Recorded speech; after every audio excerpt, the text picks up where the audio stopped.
So I pick up this crystal, and as soon as I picked up this crystal, then the miraculous thing happened. I felt this extremely powerful energy come out of the crystal into my hand, into my left arm, into my heart, and throughout my whole body. And because I'd been on this intuitive journey for 13 years at the time, I knew that it was a spiritual being. I knew that the spiritual being was female and that she was very powerful.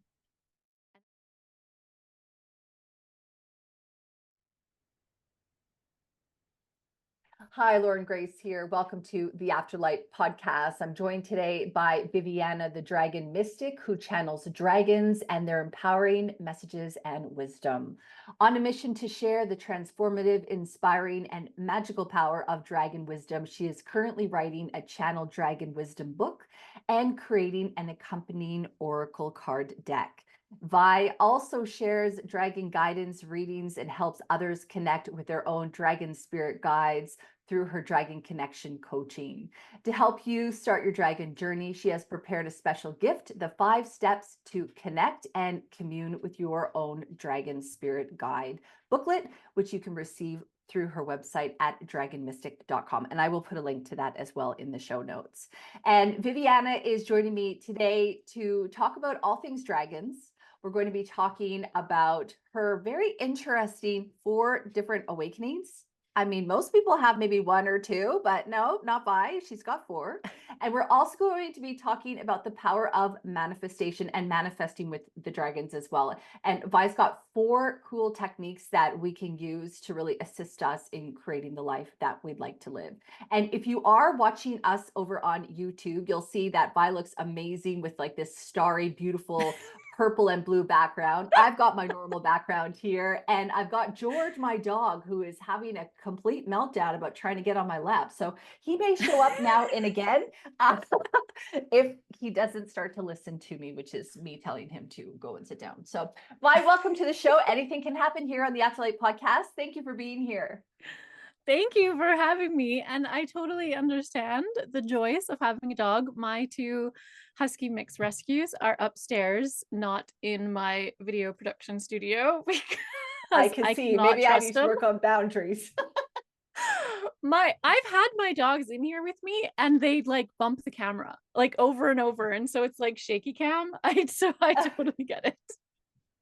Let's get into the crux though of the conversation, or get into it, because I think you and I are going to have, I know we're going to have a lot to talk about. We already get along super great. So I can just imagine where we're going to be going today. So let's talk a little bit about where your spiritual journey began, and how is it that you had 4 spiritual awakenings? I mean, I'm pretty sure, actually, no, before we kick off with that, we had talked about pulling a card for our listener at home. So why don't if you want to start with that totally works for me. I would love to do that. Let's do it. So and this is the forthcoming deck. Yes, I am creating the Dragon Crystal Guardian Oracle deck, and in it there will be 64 Dragon Crystal Guardians, and they each have a message that they wish to share with humanity at this time. And so, Lauren, whenever I pull cards, it is an intuitive collaboration. And so what I would like you to do is set an intention for the message that you wish to receive. This could be a personal message for you. This could be a message for our audience, the people who are listening, whatever resonates with you. Okay, perfect. And do you want me to say it out loud? You can or not. If it's personal, you don't feel the need, but if it's public in general, absolutely feel free to share. I think let's make it public in general, because I think I'll be able to resonate with whatever message comes through as well with that. I think that I need you to pick a number between 1 and 64. Okay. Based on your intention. Okay, so the intention is that we get the guidance that we need and the support that we need to really open up maybe to magic and miracles a little bit more today, and just giving people some additional support. And I'd like to go with number 37. 37. Okay. Yeah. So I have my Dragon Crystal Guardian Oracle deck in a very extensive Excel spreadsheet because it doesn't exist in physical form yet. The art is the stumbling block. I have everything Oh, but the art. And so I love this message. Okay, the dragon that is associated with number 37, her name is Sutera, Sutera, and she is the dragon crystal guardian of Sujilite. She originates in South Africa, where Sujilite is found, and she is a mature dragon. Her colors are light, mid, and dark pink, with light and dark purple to almost black. mhm. And her personality is that she is a cosmic dragon. She is wise and very heart centered. She is loving, supportive, and teaches by letting us learn our own lessons and from our own mistakes. And a little bit more information is I have given all of the dragons that I channel have dragon energy archetypes, which are kind of energy signatures for the different types of energy that I feel when I connect with them. And Sutera's dragon energy archetypes are heart, meaning that she resonates with all things loving and supportive. She's a cosmic dragon, which means she is connected to divinity. She is very connected to source. And she is a wise intuitive. So there are two flavors of wisdom with my dragons. There's wise intuitive, which is the female aspect of wisdom, and there's wise intellectual, which is the male aspect of wisdom. And so Sutera is her dragon energy archetypes are heart, cosmic, and wise intuitive. And the message that she has to share with humanity is learn from the lessons of your heart. And what that message means is that it's okay to make mistakes. And it's okay to learn from all of the lessons that are taught to us through our journeys and through our relationships and through our connection with our higher selves and with source. So Sutera's message has really deep meaning, and Yeah, that beautiful. and most of the dragon messages are like that. The messages that they have to share with humanity are usually really succinct, few words with super powerful meanings behind them. And there's like an energy behind them. And so the guidebook, which will go along with the Oracle card deck, will have, the deeper meanings that I channeled with the very few words that they tend to share in terms of their messages through their words. I think that is so beautiful. I love how in depth the card description was, and also it's really thought out well. Like it's so interesting to talk to somebody who's in the inception of creating their own oracle deck, that you're reading it from the Excel document, and clearly you have everything already laid out, from the colors to the message to the origination of where the dragon came from. Was this information channeled to you through meditation, or do you kind of sit down and open up and go, I'm ready to receive information? Or like, where did this sort of come from you, this wisdom and this guidance from these dragons? That's very interesting. I call it dragoning, short Dragon, for dragon channeling. So it's just easier for me to say that's dragoning. great. And most of my dragoning sessions, most of them, not all, are in the middle of the night.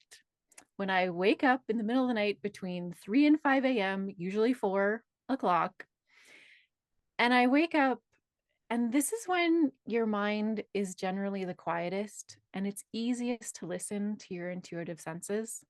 Mm. And that's when my dragons come in, usually not during the busyness of the day, although the more I have connected with them, the easier it is. And I have some really interesting stories about connecting with dragons live during interviews, like a couple of Oh, days ago. It was really like surreal.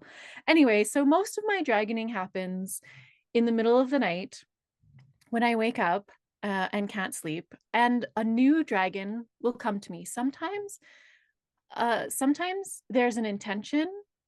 I set an intention to connect with the dragon, and a new dragon crystal guardian or a different type of dragon will connect with me. And sometimes it just happens. Like there's a queue kind of. There's a lineup to connect so that they can share their wisdom with the world because they are ready to share. And so it kind of depends. Sometimes there's an intention, and sometimes I'll be like, I would really love to connect with the dragon. If there's a dragon associated with, let's say, rose quartz, sometimes that dragon will come in and sometimes they won't. And so it just kind of it's usually really random. I The latest dragons that have come through live during interviews, Yes. which So is yeah, I so want to hear about that surreal. in one second. But before we go to that, because I'm dying to hear that story, I mean, we have so many things to cover off, and I'm going to get you to go there in just one moment. I wanted to know, Mhm. like, when you're channeling this information, connecting with these dragons, you're not intending to put them in your deck, right? You're getting to know them and then you're adding them to your deck. Like, you're not, is that correct? Or has a dragon also come through and gone, I want to be part of the deck that you're creating? Well, I have now connected with over 100 dragons, and the deck Is itself it's 64. is They can't all 64. make it. They can't all make it. No. So how the dragons got into the deck was I didn't have an intention to create a deck. I didn't have an intention to connect with dragons at all. It just happened. And in terms of which dragons are in the deck, it's chronological. And Okay. so I the first dragon, I would love to share the story of the very first dragon I connected with. But the Yes. first dragon is the Dragon Crystal Guardian. The second dragon is a Dragon Crystal Guardian. And the third dragon that I connected with was actually the Dragon Crystal Guardian Collective. And so dragons can be definitely individual spiritual beings that connect with you, just like angels. Usually, when I say to people who are like, what are angels or what are dragons? I say, dragons are just like angels in terms of spiritual beings, but have Mhm. more teeth. So that's what I share about I love dragons. that. So anything you think about with angels is relative to dragons as a spiritual being. And so the dragons that are when the Dragon Crystal Guardian Collective connected with me, they said, more will come. And it was a very Field of Dreams kind of moment. I had no idea what they meant. So I asked, what do you mean by that? And they said, more will come. And I was like, great, okay, no problem. And that's exactly what happened. More and more and more Dragon Crystal Guardians started connecting with me and sharing their energy, sharing their wisdom, and sharing their message for humanity. And so I started journaling. Um, After every session, after every dragoning session in the middle of the night, I have like this digital dragon journal, and I will type in the middle of the night everything that I can remember from each of my dragon connections. And so the dragons in the deck are chronological, mostly. Okay. That's beautiful. I love that. All right. So I want to go back to the beginning and where it all kicked off, because I definitely know our listener at home is going, Lauren, I want to know about how Vi really started off with, having these 4 different awakenings. But before we go there, let's just talk about your dragon, kind of connection with the interview, because I don't want to forget to come back to that. Okay, so the other day I was doing an interview with my dear friend Carmel Riley, and she lives in New Zealand, also known as Aotearoa.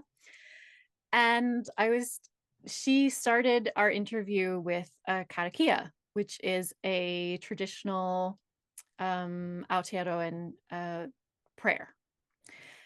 And every time I hear the Maori language, 3 of the Dragon Crystal Guardians from New Zealand or Aotearoa come in behind me so that they can listen because it's their language, Oh, right? And so every time I hear the Maori language, and like Carmel and I work together, and I work with another beautiful priestess of in New Zealand, Te Rokurua, and every time they speak Maori, they come through. And so I was telling the story about connecting with these 3 New Zealand dragons, And Carmel just mentions offhand, oh, and Punamu, because Punamu is like this sacred, all of the dragon crystal guardians from New Zealand are from sacred crystals. And Carmel mentions Punamu, and there's 3 different types of Punamu. One is nephrite jade, and that was the first one that I connected with. Her name is Taunga, which means treasure. And she mentions the other 2 types of Punamu, which is bowenite and serpentine. And as soon as she mentioned serpentine Punamu, the dragon for serpentine Punamu came to me. And he's a male dragon, and he's the first male dragon I've connected with from New Zealand. And so we named him, see if I can pronounce it correctly, Tangiwai, which means waterfall in Maori. So like, and he was just so excited during this interview, and he's like, yes, you're finally connecting with me, and this is great. And he was just like, he was so excited about the name, and it was just really wonderful. And so that was like the first time I'd connected during like a live interview with a totally new dragon, and I was like, Yeah. wow, okay, this is interesting. The things like our listener at home might be a little bit confused about how that works exactly. And I do want to talk to you about a bit about dragons, and, you know, the fact that for a lot of people, dragons is a bit too far-fetched in a lot of the woo-woo kind of, you know, thinking.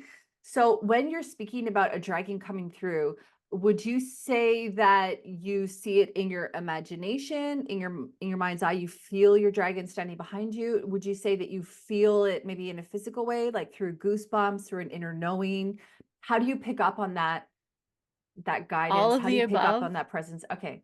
Yeah. all And of our the listener above, at and home knows about their clairaudience. clairs. Yes, and clairaudience. Okay. Yes. We've gone through clairs before in these shows. So if you are new to the podcast, there's a lot of shows on the clairs and psychic development and things like that. Just DM me if you want me to connect you. But okay, cool. So all of the clairs will come through. And that would make sense, because I think that sometimes, you know, when you say, oh, I connect with the dragon energy in the middle of an interview, for many people they wouldn't understand how that would even be possible or work. I totally get that. Yeah. Because pre my intuitive awakening, I was in science. I have 2 degrees in biology. And so I went from 2 degrees in biology to I try channel dragons Being the dragon in mystic. 13 years. Okay, so let's go back. So way back when, so did your spiritual awakening kick off 13 years ago? You had your first intuitive awakening? Or have you always been sort of Yes. spiritual into these things? Okay, so let's go back. Tell me a little bit about how it all kicked off. To start, I really like to share that I was an intuitive child, and I knew things that people didn't know, and I was incredibly emotionally sensitive, which, you know, was difficult for many people, including myself. and and I always loved crystals, and it didn't actually occur to me until maybe 6 months ago, like January-ish, that I also really love dragons. Didn't occur to me. I don't know if anybody has read The Dragon Riders of Pern, but No. it's this series about dragons that people can telepathically connect with. And I always wanted to have my own dragon. I always wanted to imprint in dragon, which is kind of the process in the book. And in January, after probably 5 months of connecting with dragons, I realized I do have my own dragon, and I did kind of imprint my own dragon. Yes. So it only took 30 years. Yeah, our younger But it selves happened. know so many things, don't they? And then we look back and we're like, oh, wait a minute. Like, if I retrace the steps, I can see that I was doing everything that was leading me to where I am now, but I didn't know at the time. Yeah. All right. Yeah. So when I was 18 years old, I had an incredibly traumatic experience involving death and stuff, and it was fairly hard. And what ended up happening was I shut down absolutely all of my intuitive senses. I just turned them off. And I went to university, and I got my 2 science degrees, and I was very, you know, science minded, and intuition was not really a big thing. I still loved crystals, but I didn't really work with them. And in January of 2009, I was in vet school after finishing my second science degree in biology. Because I thought, I always wanted to be a vet as a kid. Let's do that. But I got hurt really bad. I got a severe back injury that I didn't walk for a year. I was on narcotics and prescription anti-inflammatories, and I went to see all of the specialists, and none of them could tell me why I was in such pain and why it wasn't healing and why it wasn't going away. Mm-hmm. And after a year of not being able to walk properly and being on painkillers and anti-inflammatories and my guts being shredded from all of the prescription medicines, one of my friends says to me, I think you should try going to my energy healer. Science-minded me is like, sure. I'm like, and he's like, no, like, she can really help. She's really good at what she does. She's, she can help. And I was like, okay, I've tried everything else. Like, I had been to every specialist, orthopedic surgeons, neurologists, physios, massage therapists, everyone. So I went to this energy healer. Totally skeptic. And I walk into her office, and her office is full of crystals. And I was like, I love crystals. I haven't seen crystals in a really long time. And she was like, that's great. Well, let's use those in your session. And I was like, okay. So I lay down, and this energy healer is a specialist in body talk and quantum healing and crystal healing.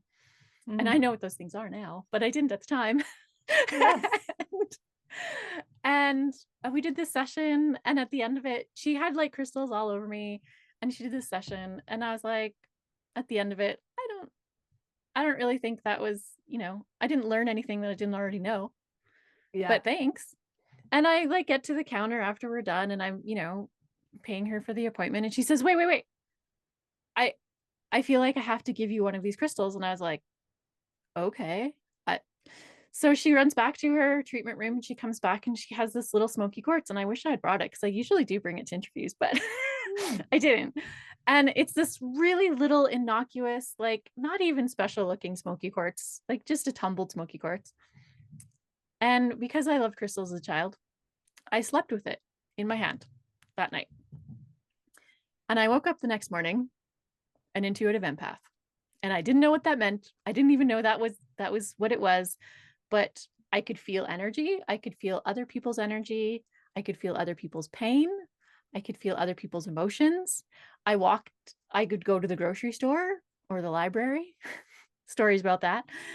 And I could feel clouds of other people's emotions that they had left behind. And everything was so overwhelming that I basically turned into a zombie for a year. So how did that present to you? So you wake up in the morning, you don't feel any different, and then you go and you start to engage with people, and then you all of a sudden went, wait a minute, I was aware. Well, it was my partner first. Okay. Like I could, and it was really uncomfortable because it was so overwhelming that feeling my partner's energy was really uncomfortable. Yeah. Everything about it in the beginning was hard. And thankfully I took solace in my dogs, because I had a German Shepherd at the time, and she was really calm. And so I spent as much time with my German Shepherd, petting her as much as I could, because she felt wonderful to me. Yeah. So after a few months, I figured of being a zombie every time I had to go to the grocery store.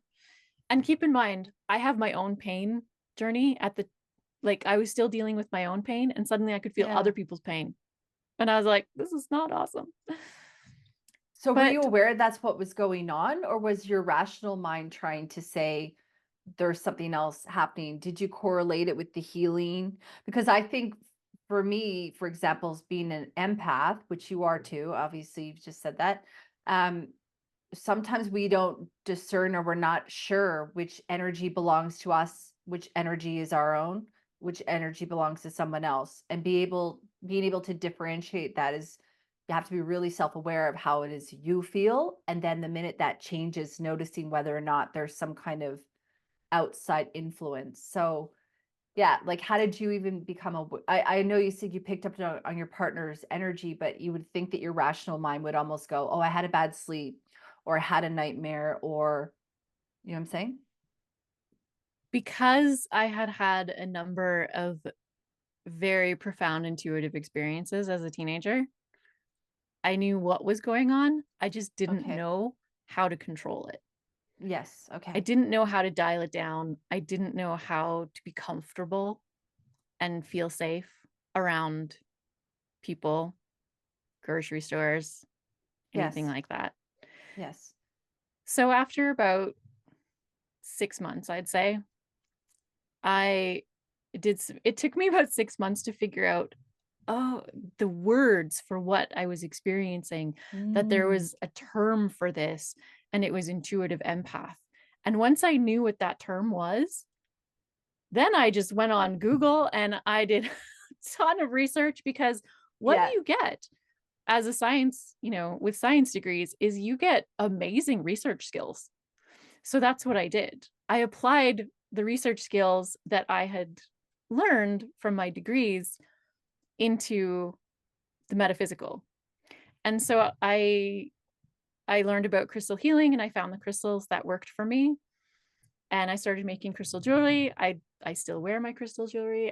I'm like covered in it, but I'm allergic to metal, so I had to learn how to make my own jewelry, Oh, because most crystal healing jewelry is made out of metal, and my skin can't handle it. It's too sensitive. So then there was this woman in my hometown, and she was starting a crystal store. And I was like, I love crystals. I can I like help you can I work at your store? And she's like, yeah. So I started working with my friend Tara Sue, and I helped her open the store. And after a while she was like, do you think you could teach some crystal healing workshops, because you know all about the crystals? And I was like, no. okay, sure. And she was like, after I did a few of those, she was like, do you think you could teach some empath skills? And I was like, okay. So I started teaching empath skills So workshops. cool. And, then I had a number of crystal healing workshops already created, and my empath skills workshop created. And then I moved, and I was like, what am I going to do with this? And so I started metaphysical school, which was my first metaphysical business. And it taught what I recruited a faculty of like 40 teachers, metaphysical teachers from around the world. And we developed courses, and we had master classes, and we had summits and that sort of thing. And yeah, I taught metaphysical skills like soul purpose embodiment and crystal healing and intuitive development and all that stuff. So what I learned along the way is that your pain is often your purpose. And Yes. so I had a really hard time with my first intuitive awakening. And so what I did was I developed a platform to teach people how to deal with their own intuitive awakenings. Mm. And that's how I realized I've had 4 intuitive awakenings now. So do you kind of see four as being almost those significant chapters where there's been an upskill in your ability, or there's been a deepening of your soul purpose? Like, how do you kind of quantify them? Or was it because there was some kind of shift and you could really see that happening? That is exactly what I define an intuitive awakening as. Right. I define intuition as your energetic connection, your receptivity to energy, and your ability to interpret its messages. That's my definition of intuition. And to me, an intuitive awakening is when your energetic frequencies have a significant broadening or deepening. And so for me, my second intuitive awakening, and it took 6 years. And once I knew, it took about a year for me to realize that past lives was actually a thing, and that it wasn't just something that you read about. And when I read about past lives, I was like, I totally want to know about my past lives. And it took me 6 years to get there. Oh, But because you that's wanted what to I do it think by of. yourself? Yeah, Yeah. totally. Yeah. So I find when I finally connected with my first past life, I was like, oh, that's what that's about. And it didn't turn out to be all that hard. I it was in the middle of a workshop, actually. The workshop was called Illuminating the Awakening the Illuminated Heart. And it was given by my friend Tara Sue, who was who started the crystal store. Anyway, in the middle of that workshop, I had this intuitive download of my first past life. And that was actually my first life on Earth, which was in Lemuria. And that's where my name, my dragon name, Vivyana, came from. Vivyana is the English version of my Lemurian name, which I remembered when I finally connected with my first past life. And since then, I've connected with many, many other of my past lives. But yeah, that's where the name Vivyana came from, when I decided I definitely needed a different name to share my dragon channeling than my given name. I think sometimes when we allow ourselves to do that, we allow ourselves to be the new defined version of ourselves. I think sometimes when we look at our lives, very much like intuitive awakenings, I suppose, in chapters or in phases, I do think we shift and we grow, and very often the people that we connect with in our present moment, in our present time, are representative of all of the work that we've done or the development or the changes that we've undergone. And sometimes you do need to wrap that up in a different name. Yeah. I knew after about 2 months, actually, of channeling dragons that I wanted to write a book. And every time I thought of publishing this book as Tina Dubois, and I'm very proud of my given name. It just, every time I thought about publishing my dragon book as Tina Dubois, I had this soul deep dissonance that this is just not right. And so it took me a little while to figure out that it was, the not rightness wasn't about sharing the wisdom or writing the book. It was about the name that I was going to publish it under. Yeah. And so I had to come up with a dragon name or mystic name or pen name, depending on who I'm talking to and what they resonate with. But yeah, Vivyana is my dragon / mystic / pen name. And yeah, all came from my second intuitive awakening. So we want to get into the topic of dragons, which I believe was your fourth intuitive awakening. So what was your third intuitive awakening?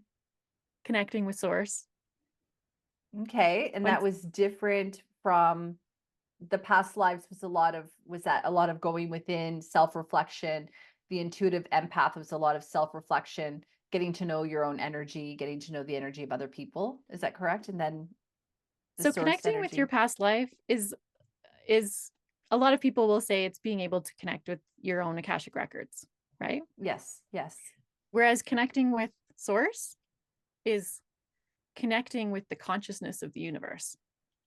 Yes, the oneness, which is all. Also 5D. Yes, the 5D. Exactly. It's oneness, and it's connecting with yourself because you are an aspect. You are a hologram, you are a fractal of the universe.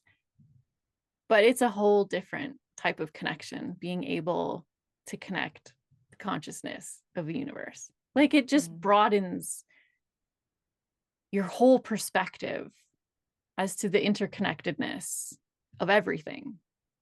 And so that's what I think of as my third intuitive awakening. And then my fourth is connecting with the first dragon that I ever connected with, because it led to so much more dragon connection.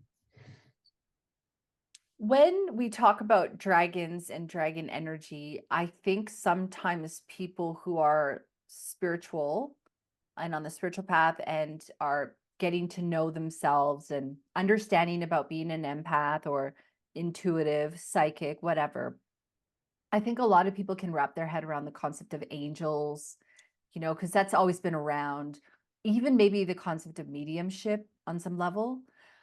But I think that the minute we start talking about elementals, or we start talking about fairies or mermaids or dragon energy, I think sometimes people kind of think that's almost like too outer worldly for them. And so my question to you is, does that matter? Like, do people, like, does everyone have to be on board with dragon energy? Or like, how do you kind of have that discussion with people when you say you're a dragon mystic, you do, dragon coaching? I mean, does that even matter? Do you know? There are the people who don't understand connecting with dragons. It's really easy to just share that dragons are just another type of spiritual being, just like angels. And Yeah. dragons, once you connect with them, you realize that they are absolutely not what literature and most art and Hollywood kind of portray dragons as. They are not the villain in the story. They are actually extremely loving and nurturing and supportive spiritual beings who actually want to help us grow and evolve in our spiritual evolution, like Yeah. angels, but different. I think too that, you're right. It's the literature, it's the books, it's all these sort of things that we've kind of gone, this is so fantastical that I can't even go there in my mind. And I believe that, for my own journey, that the more we get into, the more that I get into my spiritual awakening and my own connection, the more that I understand that my human brain doesn't need to understand it all or figure it all out. And sometimes things that are just so cool and outer worldly don't really make sense. Even when we look at the scope of the universe, the size of the earth and the size of the moon and the sun and all the different galaxies. And I mean, for me, I don't know about you, but to wrap my head around that is insane. It's too much. Sometimes I can't even compute it. And it's almost the same as, do we think that we actually have everything figured out? Is it possible that we do not? Is it possible that some of these stories and these ideas and these characters to be found in books actually maybe were derived from somebody's experience and then shifted and changed into what it's become now? There's also quite a bit of vilification of dragons because I think because dragons were such powerful spiritual allies for us. And so they were kind of vilified through history and through religion as So you just think there's as another fear means of there? control. Yeah. Yeah. So talk about a little bit for you, for your own like dragon experience. Did you sit down and you wanted a spirit guide? How did it kind of come up for you? Did you see a dragon in a book and all of a sudden you heard it talking to you? It took 3 weeks of my dragon trying to connect with me, like poking at me, intuitively poking at me. I feel like all So, our spirit guides are like that. Lauren, like, Lauren, Lauren, and I'm like, hello, yeah, la are la you la. listening? So, for me, connecting with dragons started in August of 2023. And there are Oh, recent. people that I know now who have been connected with dragons for 20 years, 30 years. Yep. And I'm like, oh, I've been doing it since August. I haven't been even doing it for a year. But like in August, the beginning of August 2023, I noticed that dragons were showing up in my life everywhere. They were all over my social media feeds. They were showing up in my email, and I was not in any dragon Facebook groups. Like, I don't even know how they showed up on my feed. They just did. And it was often, like, it was repetitive.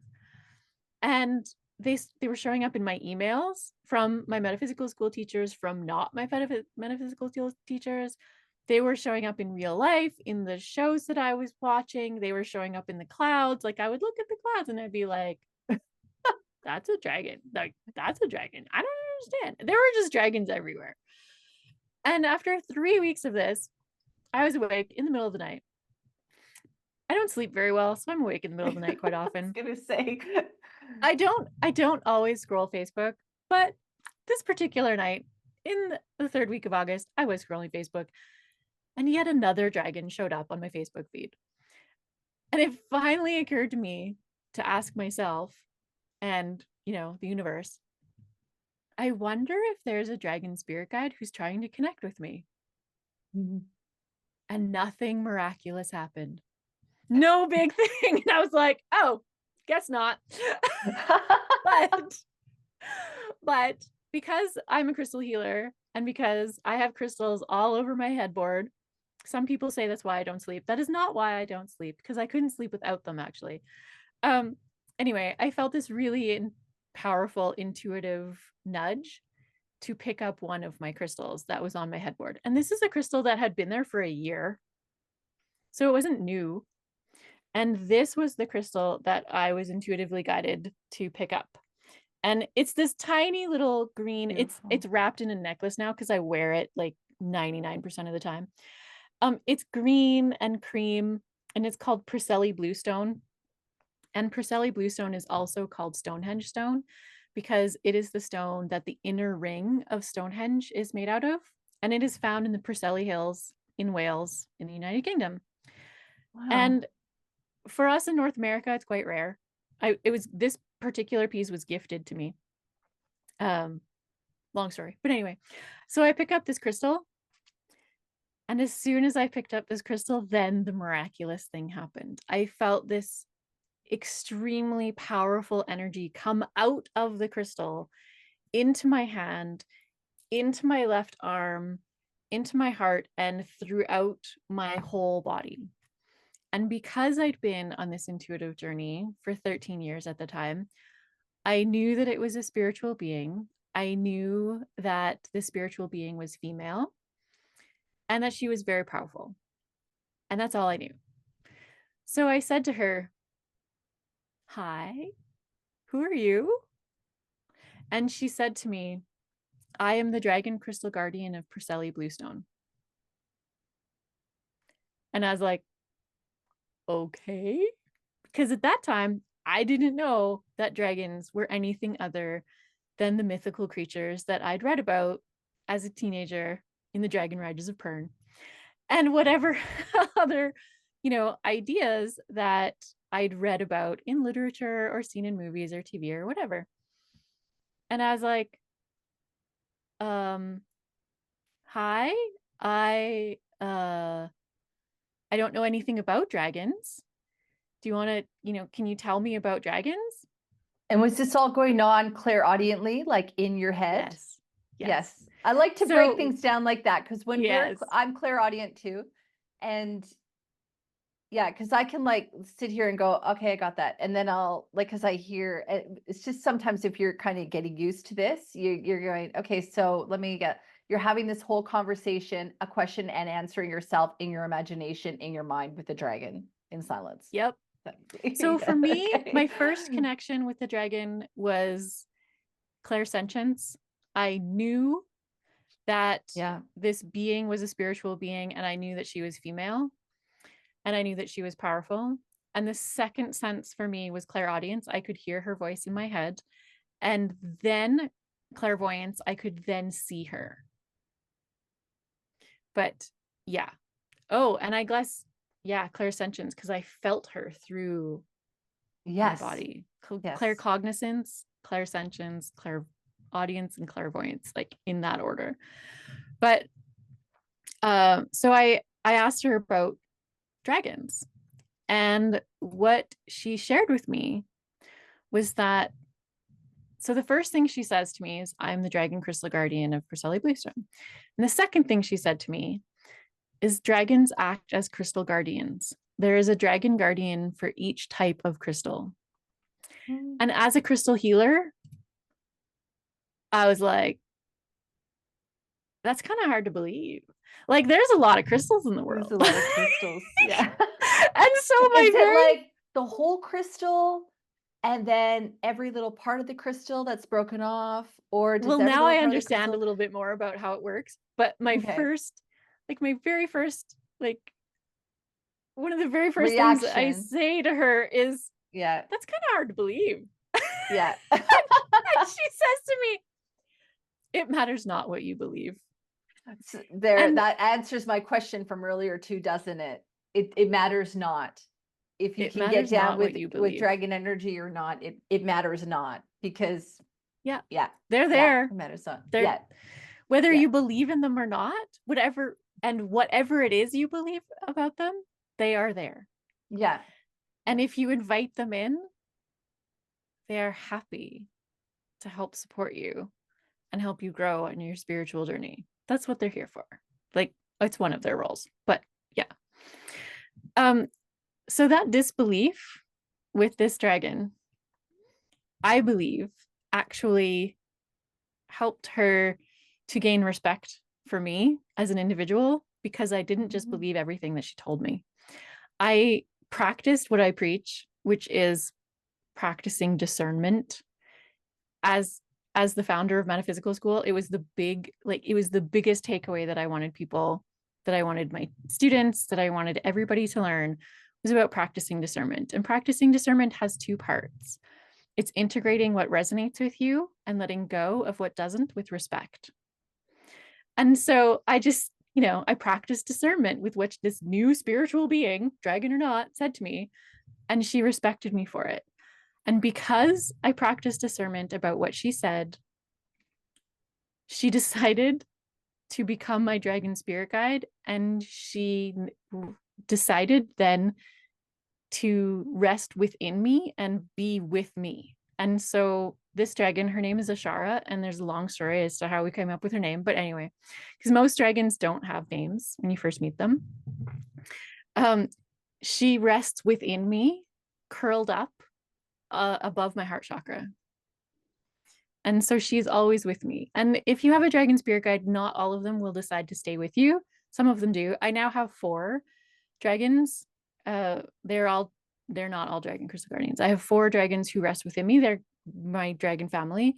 But then I have all these other connections, right? My extended dragon family, if you will, and new connections. But anyway, yeah, Ashara decided to become my dragon spirit guide, and she rests within me. My angel spirit guide, because I actually had angel spirit guides long before I ever had dragon spirit guides. And the next day in the shower, weird place of all things, but my angel spirit guide says to me, "You are a dragon keeper." And my dragon is like, dragon keeper? And she was not impressed. and I said, I kind of was like a bit of a translator. And I said, I don't think she means that I keep dragons because you rest within me. I think she means that I am kept by dragons. It's like you're one of us. Yeah, I am a keeper for the dragons. Like I'm like that girl's a keeper, kind of like that. Like I'm that kind of keeper for dragons. And I was like, okay. I also felt that when you said that, I thought you were going to say that you were also a safe place for like a dragon community, for them to come and to be. I love that, because that is eventually what happened. I was talking about my dragon family. I have 4 dragons who rest within me. Ashara is one of them. I also have the dragon crystal guardian of Septarian. Her name is Septera. The dragon crystal guardian of pink tourmaline on quartz. She chose that role after she connected with me. Her name is Stella. And I also have a baby dragon named Halcyon, and she is about this big, and she is blue and purple, and she was given into my keeping by a dragon who is not a dragon crystal guardian and who is not from Earth. He is a very cosmic galactic dragon, and he gave this baby dragon into my keeping. And how I feel about it is that she is with me so that she can learn about humanity, and so that she can socialize with other dragons, because I've now connected with over 100 dragons. And so she gets to meet all of these dragons that I connect with. And some of them have deeply fallen in love with her because she is the cutest thing. And so, she gets to connect with all these dragons who connect with me. It's kind of cool.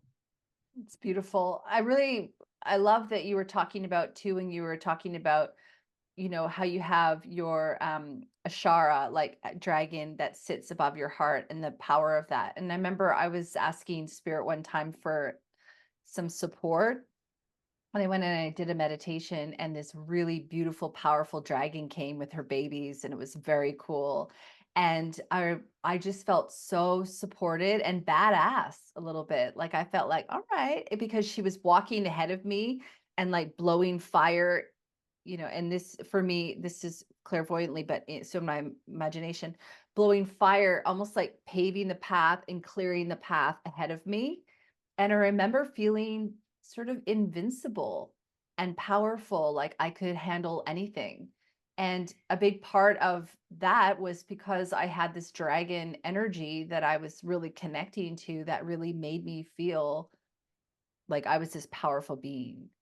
Do you kind of resonate with that in terms of, even having a Shara there? All the time, 100%. If Yeah. after all the dragons that I've connected with since August of 2023, if I had to boil down to one word what it is like to connect with dragons, the word would be empowering. Yeah, I It is can the see that. most Great. empowering experience to connect with dragons. And there are so many different types of dragons. Like, I'm in a community, a Facebook community of hundreds of other dragon channelers. And every one of us has connected with different types of dragons. Like, nobody had connected with dragon crystal guardians that I knew of, until now. But every one of us has connected with different types of dragons. And yet every one of us believes that it's an incredibly empowering experience. Hmm. And it's a personal experience too. And I think that's why, I love that it matters not, because our human minds come in and go, oh, this sounds kooky, or why don't I have a dragon? Or, they're scary or whatever. It matters not, because when we're using discernment, like you talked about, we're finding our own truth or finding our own way. That's what's going to be right for us. And that's all good. Exactly. Yeah.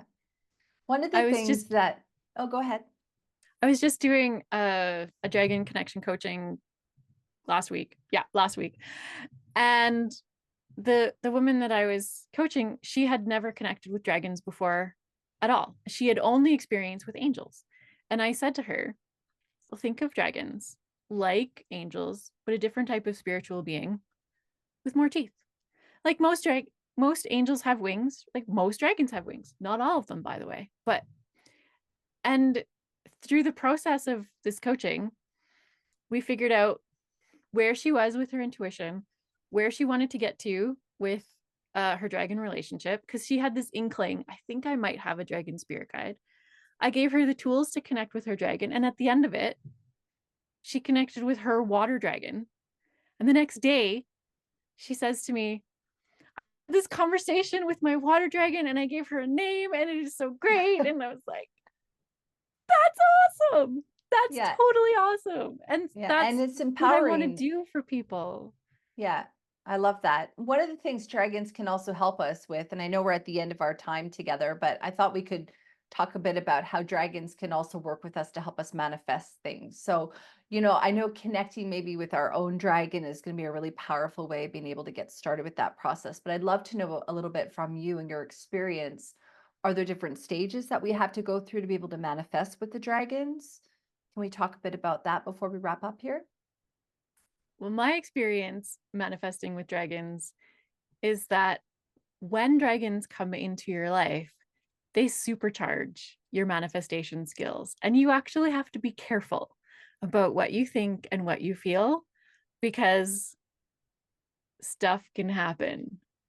I made the intention of manifesting a best-selling book sharing dragon wisdom. And that was about January, like probably end of January. And within weeks, I had accepted an invitation to participate in a multi-author book called Manifesting Magical Moments. And my chapter is about manifesting magic with dragons. And the book actually launches as we're recording this. It launches in 2 days. And so great.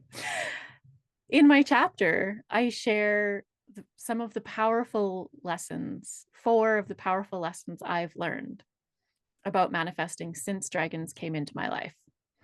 And so I'm very happy to share those if you are interested. Yes, I would love that. The first lesson that I learned about manifesting from dragons is that our manifestation intention can materialize in unexpected ways. And what I mean by that is my intention was to publish a best-selling book sharing dragon wisdom. And I thought it was going to be my book because I am writing a book on the dragon crystal guardians and the wisdom that they want to share with the world.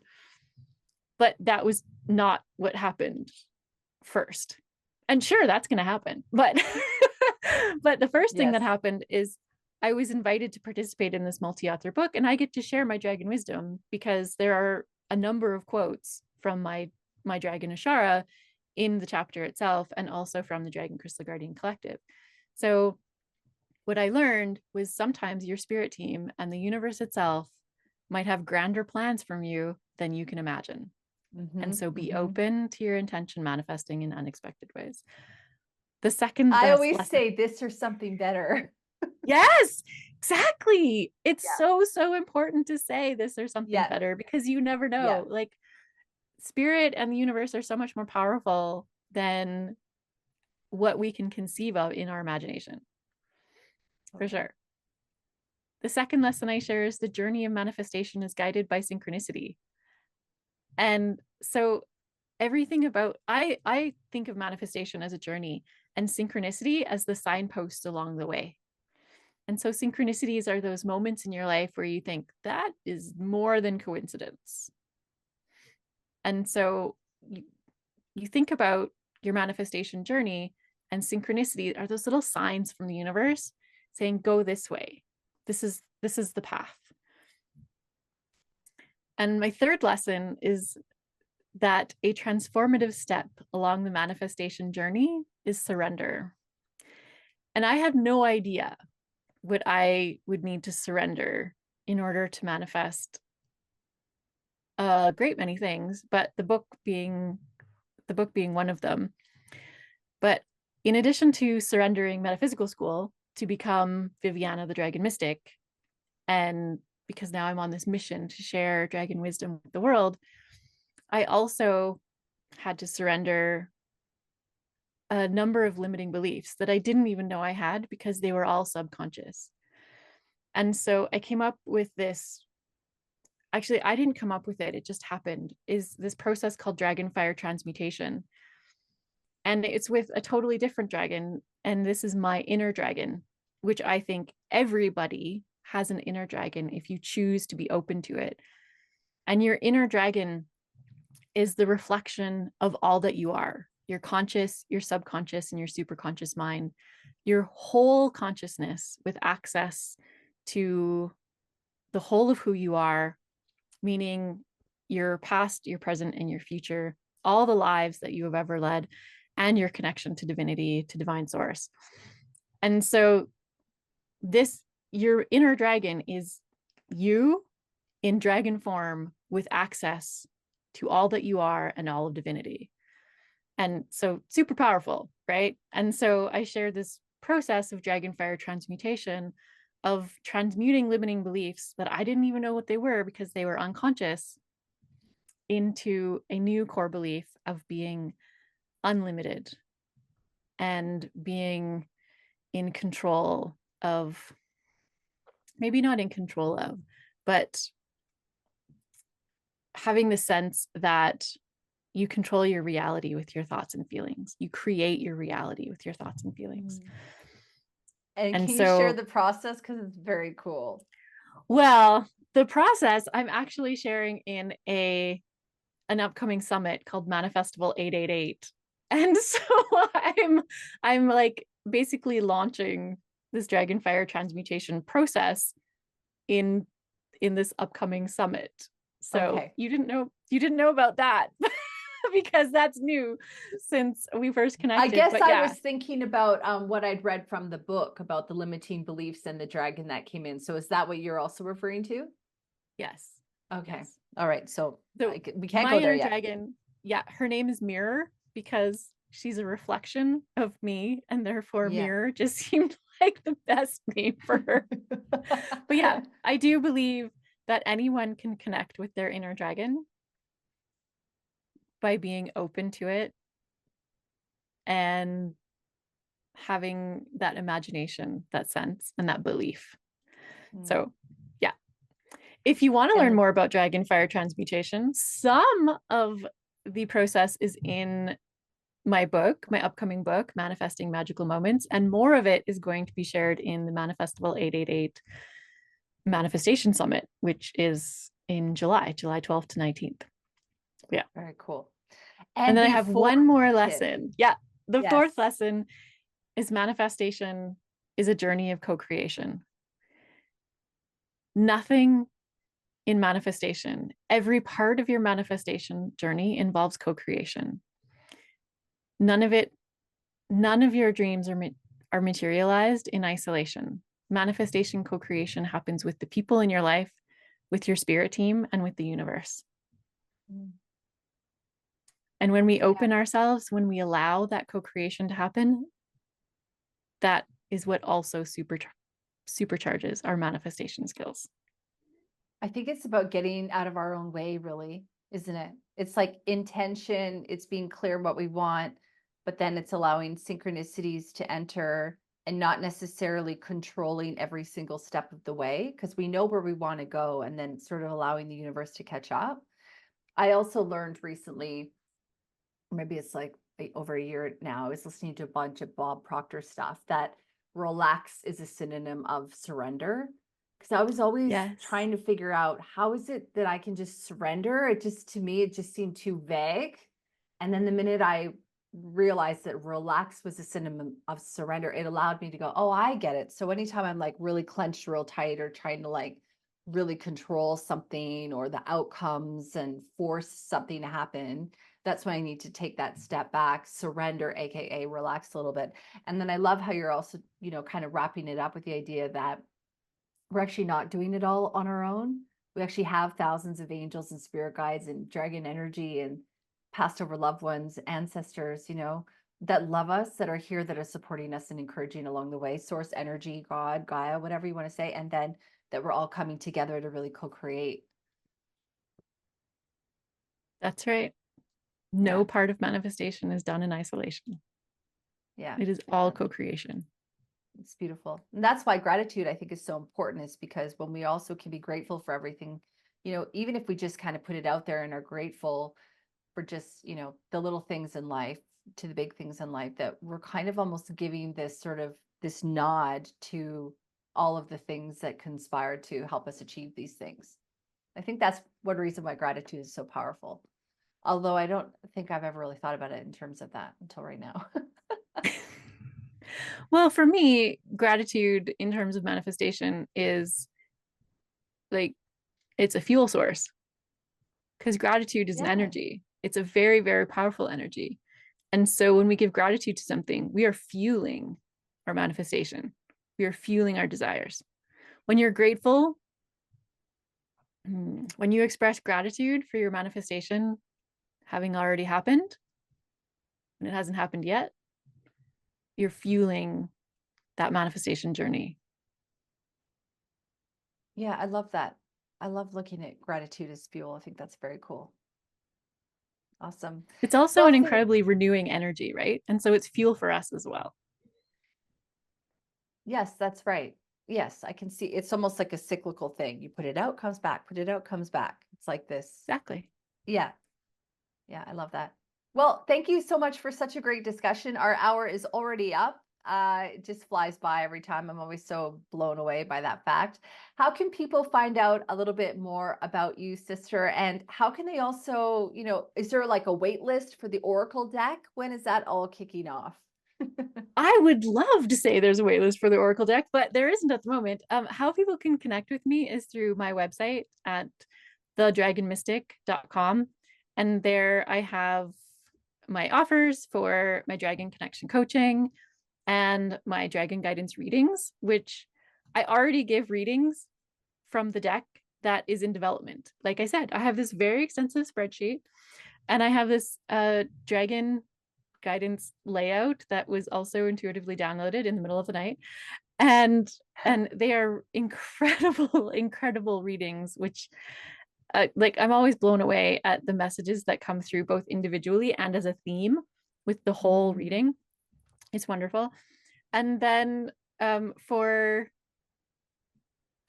I guess the gift that I have in order to, if you want to talk about it as get on the wait list for my Oracle card deck, it would be join my email list, because then you'll get all the information. Exactly.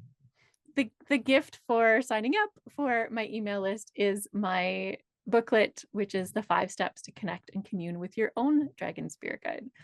And on my website, there's also links to my Facebook page, because right now I'm limiting my social interaction to just Facebook. I plan on starting my own podcast called V's Dragon Diaries, but we're not there yet. I'm working on a lot of book projects. Yeah, so to my website, thedragonmystic.com, and my Facebook page, which you can find from my website as well. Awesome. Well, thank you so much for being here. And if you had to leave our listener with one tip or one little, powerful message to maybe connect with the dragons themselves, angels with teeth, then what would that be? I would say the first lesson in my 5 steps to connect and commune with your own dragon spirit guide is immerse yourself in dragon energies. Yeah. And so work with a dragon oracle card deck.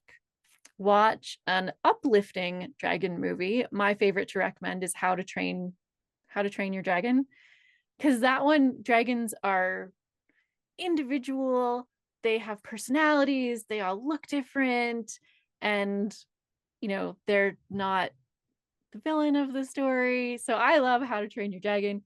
Read a book about dragons. I like Dragon Riders of Pern. It's wonderful, by Anne McCaffrey. Look at pictures. Google dragon pictures. Go on Facebook and Google dragon images. There are so many amazing dragon groups. And that is the first step to connecting with your own dragon, is to immerse yourself in dragon energies. That's what I would say. What a great answer. Thank you so much for being on the show. I look forward to having you back when your deck is out. And thank you for sharing all your wisdom. Thank you, Lauren. It was a joy to be here and to connect with you.